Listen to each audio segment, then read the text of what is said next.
All right, we are live. Happy Monday evening to everyone. I'm just going to share that we're live. And if you're joining, let me know that you're there.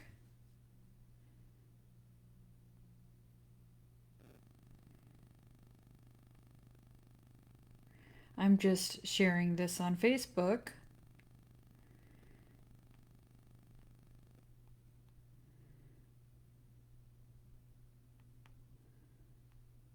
All right.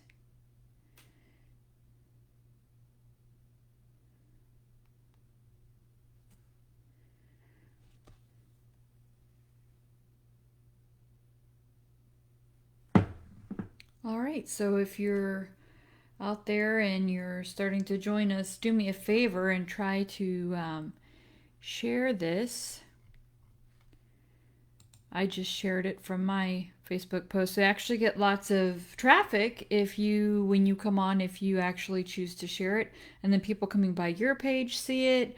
And then before you know it, lots of people are able to at least see it. So as you're joining me, make sure you share this to your Facebook page. Let me know that you're there. Let me see your comments so I know who's with me tonight. I see a few of you on already. But see, I'm gonna put a comment in here.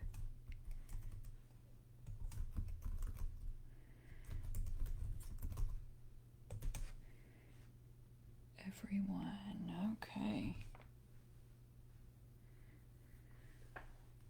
All right, thank you for joining me. So if you're joining me live, go ahead and leave me a comment. Let me know that you're watching tonight, and then go ahead and share this video on your Facebook page if you don't mind. Help get the word out so people scrolling through their page see your post and they end up joining too. So,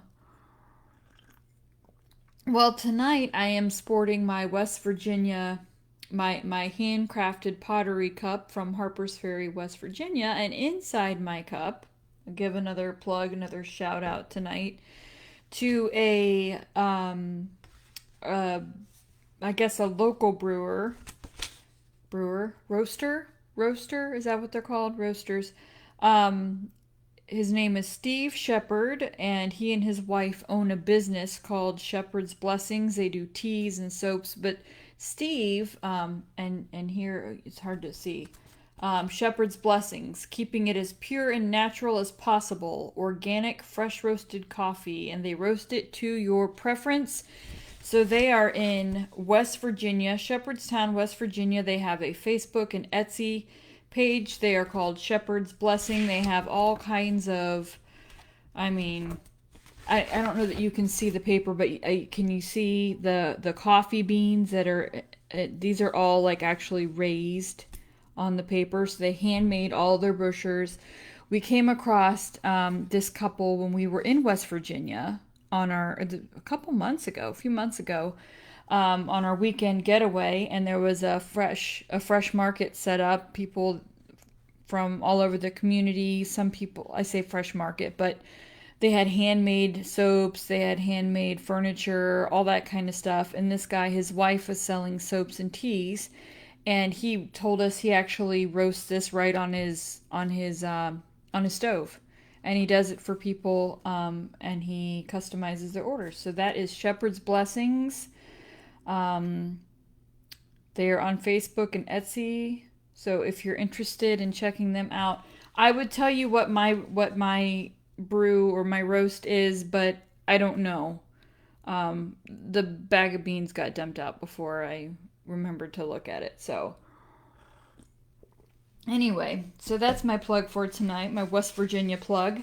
And the other thing, fall is here. We talked last time that we were live about what your favorite thing is, favorite thing about fall is. And so our church has a school, and the seniors at the school they've been selling apples at this park and ride. I mean, huge apples, like fresh picked apples. And so we stopped by the park and ride, which, if you don't know what a park and ride is, it's like where people park and then they either carpool together into work, and it's just like a little. Anyway, so right across the way from the Trump supporter tent, it got a little rowdy out there, but they were selling all these like $20 for a big old box that you could fill up of apples. So I've been trying to come up with recipes, all kinds of recipes that I can use with apples because they're gonna go bad, but it was for a good cause, and they're very good apples. So tonight, if you're friends with my husband on Facebook, he posted some before and after pictures of my meal tonight. But I made a sausage, apple, and potato sheet pan dinner. I'm gonna post this link. It was a Facebook, and it was not a Facebook. It was a Pinterest, but it was not a Pinterest fail. So he told me I can make it again, which I would have made it again anyway because I'm the one who cooks. But he told me I could make it again, and it was really good. It takes about an hour to make. It's gluten free, with smoked sausage like the kielbasa, apples, and potatoes with a maple mustard sauce. We did not have the Dijon mustard, so I put in regular yellow mustard with a little bit of smoked paprika. I didn't know if that would add some of the spice. But it was very yummy. We put in some, I think they were Honeycrisp apples. But I am putting that in now. So maybe, I don't know if you can click on that during or after. Just don't leave the show to go see it, okay? But it was really good. It was really, really good. We enjoyed that. So if you're looking for you might need a sous chef because it takes a little bit to cut up all the sausage and the apples and the onion and the potatoes, but it's worth the time and effort. It's really good. I made some fresh green beans on the side with that. So, and then we ended up I made a nice apple crisp. Sorry, I almost slipped when I was saying apple crisp. Anyway, so I did that on Saturday, and we still have a good old box full of apples. So, oh, I'm going to be eating apples for quite some time, but they're good, and it was for a good cause. So, those are some of my introductory thoughts tonight. So, I'm going to put a question in here for some topic of conversation. And I don't know if you're going to want to share on this one, but I would encourage you, if you can. The question is, what is the most courageous conversation you have ever had? You have ever had. So think about that. What is the most courageous conversation you have ever had? And if you feel comfortable to share, I encourage you to.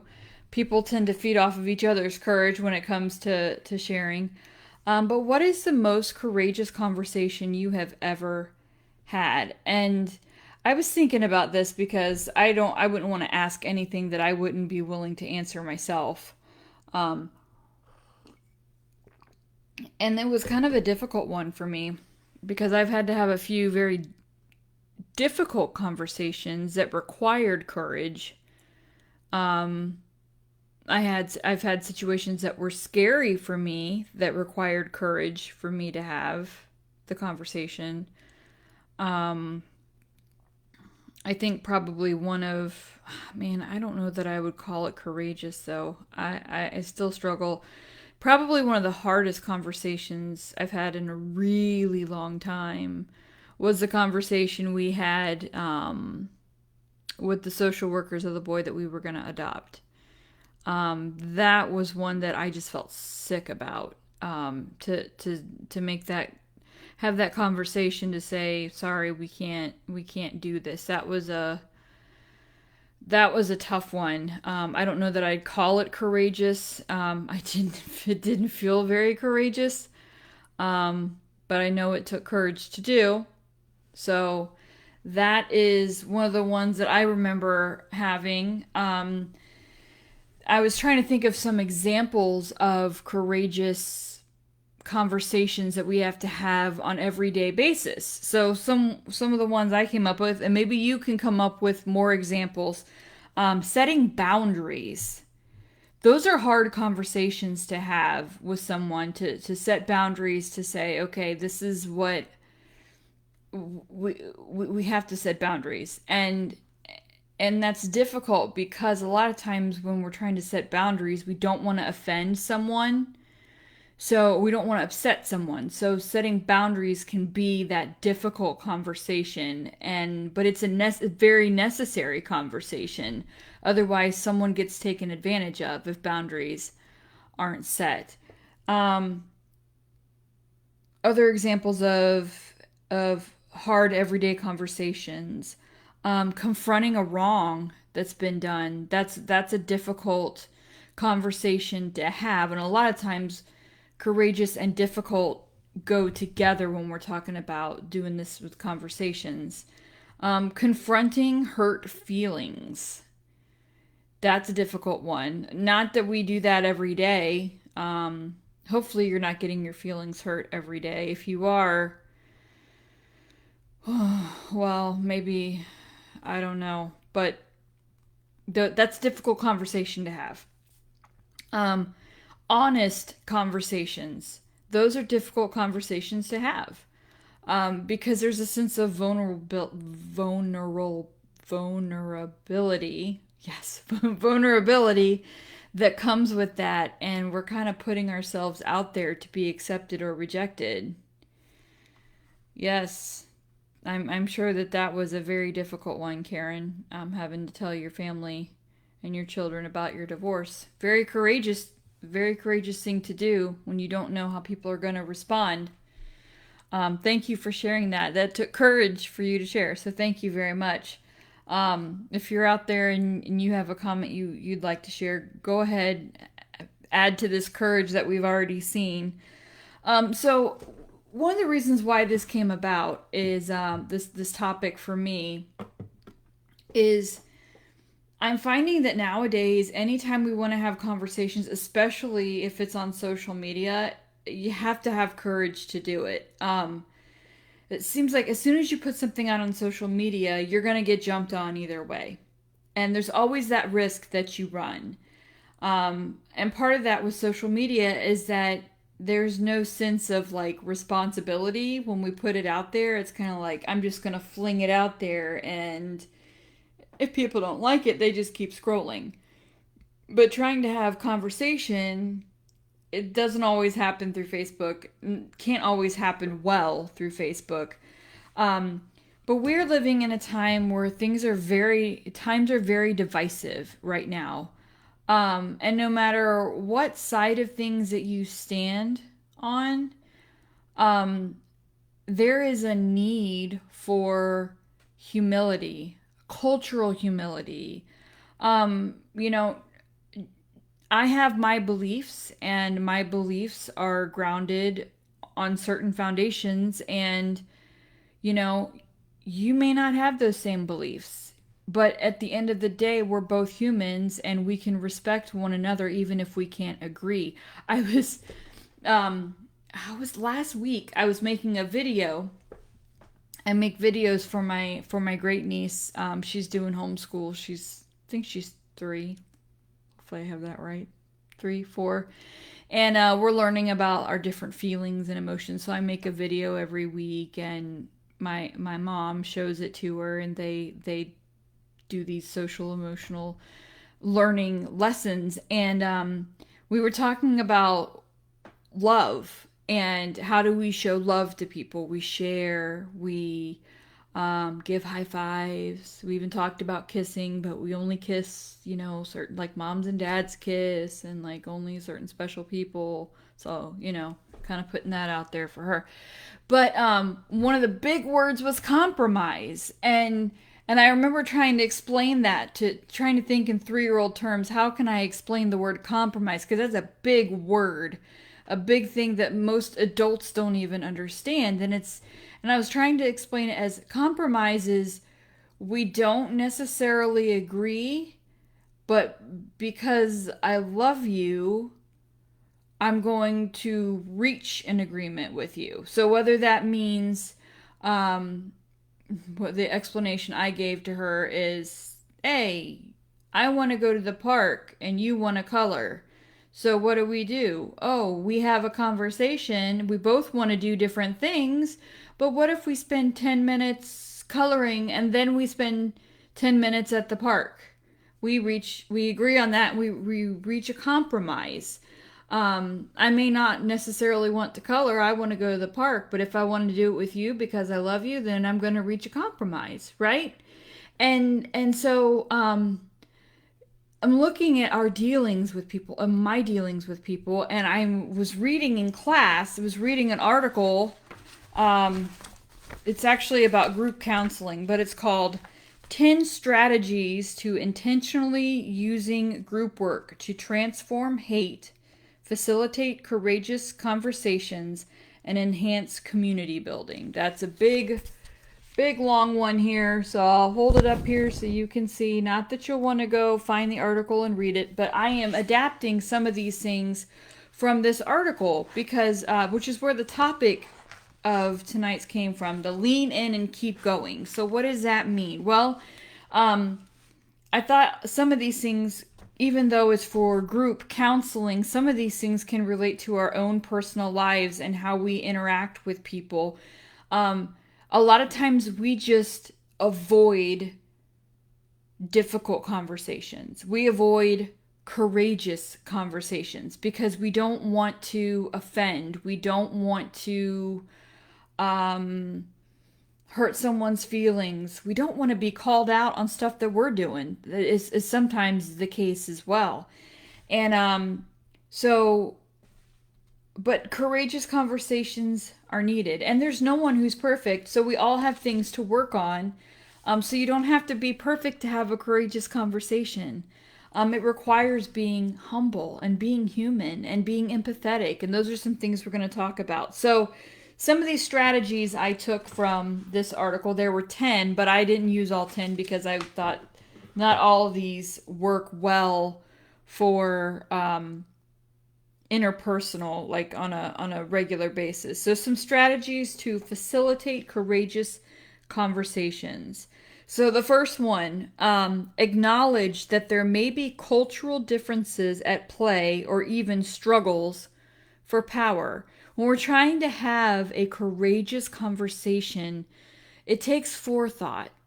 It takes thinking through the person that you're going to have this courageous conversation with. Try to think of it through their perspective before that conversation happens. What cultural things might be at play? And if you don't know what I'm talking about when I say what cultural things might be at play, you know, it's not just a black white type of thing. There's all different types of culture, socioeconomic culture. There is even within the Caucasian race, there's a lot of diversity, right? There is no one person that's the same. So trying to think through looking at it through someone else's eyes, maybe there is a power struggle here too.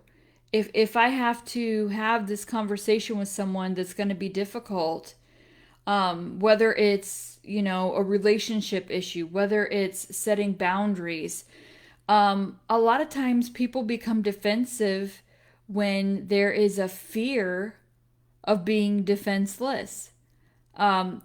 It's a fear of not having control. So try and think ahead of time what things might be in play that could cause difficulties when you're trying to have a courageous conversation. Is it cultural? Is it, is there a power struggle? The second thing is create a brave, affirming, and humanizing space. So in order to do this, that person has to understand, I have to build a rapport with the person that, you know what, I have your best intentions at heart. This is a safe space, and I'm not going to attack you as a person. We're going to face the problem. not you as the person, because you are not the problem. The problem is the problem. So creating that space, and that might mean, it doesn't mean that you can't address an issue if it's pressing, if you don't have that relationship, but the way in which you present it, it does make a difference. If you come in with you're the authority on everything, and that your opinion is right, and there is no explanation that this other person can give that would ever make it right, then that's gonna be a problem. Um, so creating a brave, affirming, and humanizing space. When I think of a humanizing space, like that there's value. You view the person that there's value, and what they're going to say has value. Um, Even if you're thinking, okay, that they're just gonna make excuses. Well, there's reasons behind what they're gonna say, and affirm and let them know I hear what you're saying. I hear what you're saying. And and then let them hear what you're saying as well. Okay, so acknowledge that there might be cultural differences at play or even struggles for power. Create a brave, affirming, and humanizing space. Process the experience with purpose. Now, this may not be something you do with the person, but as you're having this experience, I wanted to go to this page so I could tell you more about this. As you're processing this experience, some questions you can be asking yourself. What were your observations about what just happened? What are your own thoughts and feelings? So if someone says something to you as you bring up your courageous conversation, and they make a comment to you, that stirs up something, what was it that stirred it up, and why? Why is it that what they're saying has stirred up emotions inside of you? If it's anger, is it because they hit on a sore subject? Are you feeling defensive? What is this revealing about you?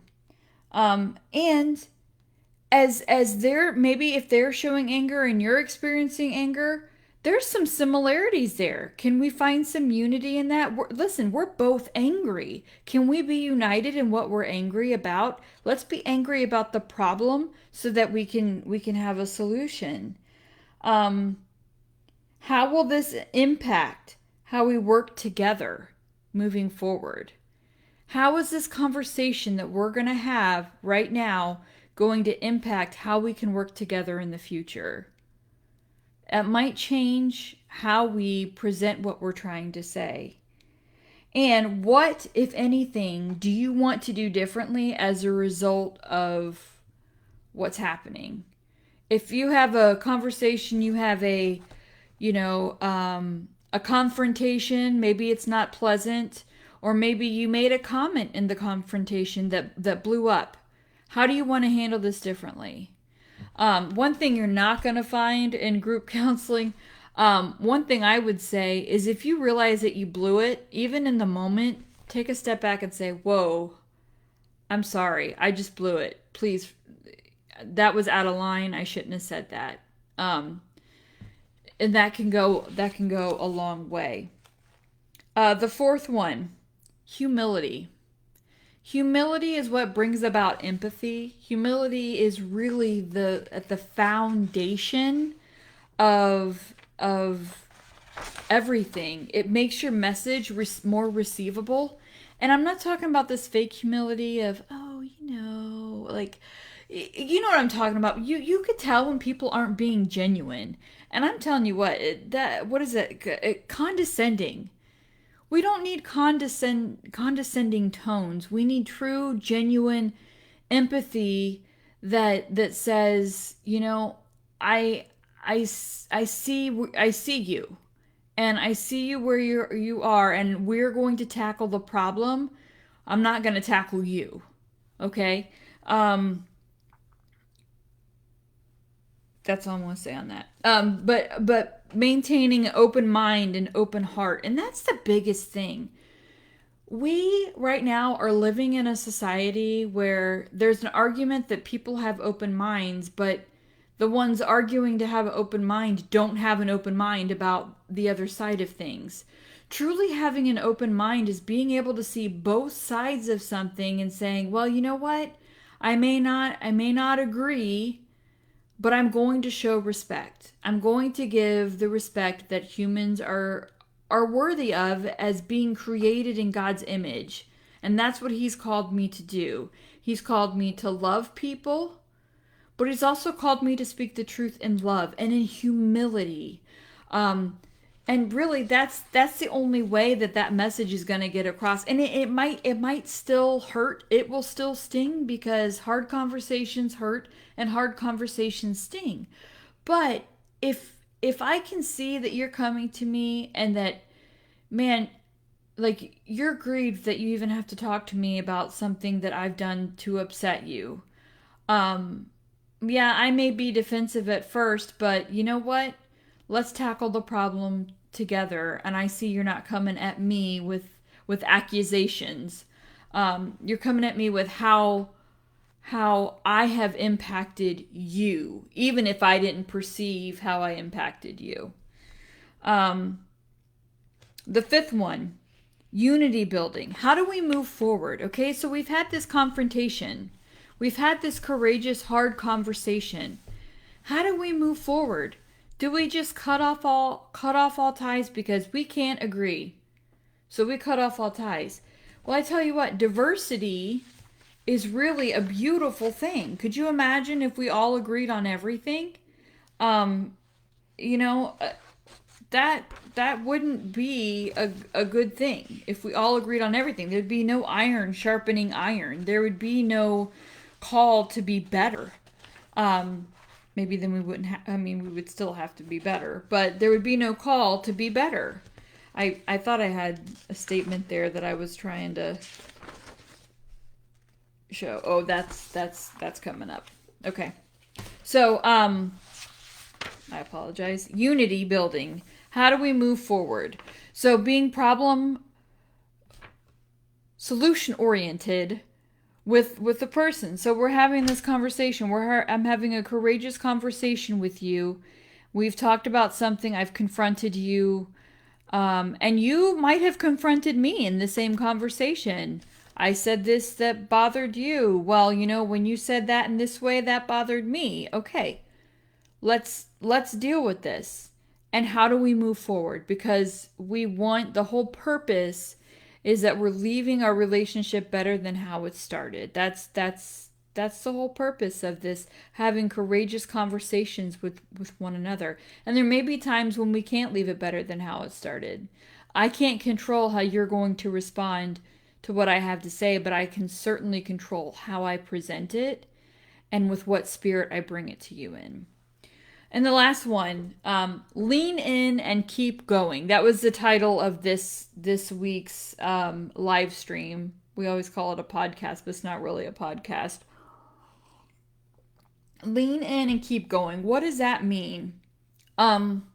Leaning in, when you think of someone leaning into it, we're not shying away. Leaning in requires that we're going to go head first. That's what the leaning is, right? We're going to go head first into this. We're going to go deep into this. And we're going to keep plowing through.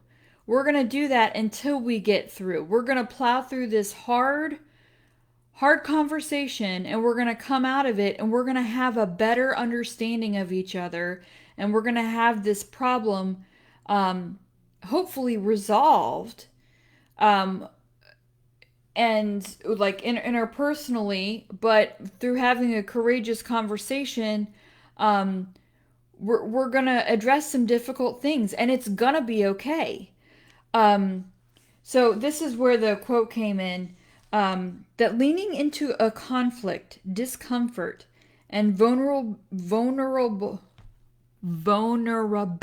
I can't say that word tonight. So leaning into a conflict, discomfort, and vulnerability represent launching points for people to discuss their areas for growth while overcoming difficulties to ultimately gain a better understanding of one another. So this actually allows us, we haven't skirted around this, we haven't avoided this. this actually allows us to overcome the problem and gain a better understanding of one another. If I know that when I say something a certain way, that it just, you know, it does you in, then I know when I'm talking to you that I need to approach things differently. Or maybe it's how I interact with people on Facebook. You know, I've had to have some, I don't know that they would be conversations, but I've had to make comments on some people's Facebook posts that I've known that are my elders that I've known for years because they were making almost inappropriate comments on Facebook, and it's like, listen, I don't think this is saying what you're coming across in a way that I don't think you want to come across, you know? And those are hard, courageous conversations to have. Because for me, I was always raised to like, you don't call out your elders, you know? It's not even about calling out. It's about trying to make someone, not make someone, help someone be better. That's really what it's about. Um, so anyway, just those were six things when we're having courageous strategies to facilitate courageous conversations. So we acknowledge that there may be we acknowledge there may be cultural differences at play or even struggles for power. We create a brave, affirming, and humanizing space. We process the experience with purpose. We have humility by understanding our own limitations. That's something I didn't say. You know what? I make mistakes, and I'm not always capable of seeing where I've made mistakes. Building unity. How do we move forward with this? And then lastly, leaning in and keeping on going. So those were six strategies that I came up with as I was reading through this article that was about the 10 strategies of facilitating 10 strategies to intentionally use group work to transform hate, facilitate courageous conversations, and enhance community building. So, those were some of my thoughts for tonight. I don't know if you guys have any thoughts, those of you that are out there, if any of you thought more about a courageous conversation that you had to have, if you feel willing to share that. And also, I'm always open to things that you guys want to talk about. I know that I say that every week, and I love doing these Facebook Lives, but I gotta tell you, sometimes I just don't know what to talk about. And I want to keep doing this because I like the fact that it keeps me studying. It keeps me looking at things to improve in my life. And I hope that it can be an encouragement to other people. I'm hoping that it's helpful to other people. So if you have found this helpful, if you think of someone that it could encourage, feel free to share it with them, send them the video, messenger them. Help me get the word out. Make sure you share this live video, and make sure you check out that recipe for the sausage, apple, and potato sheet pan dinner. It literally it's really good. And then make yourself some apple crisp. I'm actually gonna go do that as soon as I get off. I'm gonna go warm up some apple crisp that I made on Saturday with some nice Cool Whip on top. Get that baby all loaded up, and then I'm gonna enjoy it and unwind for the evening. So, it was great to be with you guys tonight. As always, if you have any thoughts or you want to share anything with me, you can always message me. Share this with your friends, and I look forward to seeing you next week. Thanks for tuning in. Have a good night, guys.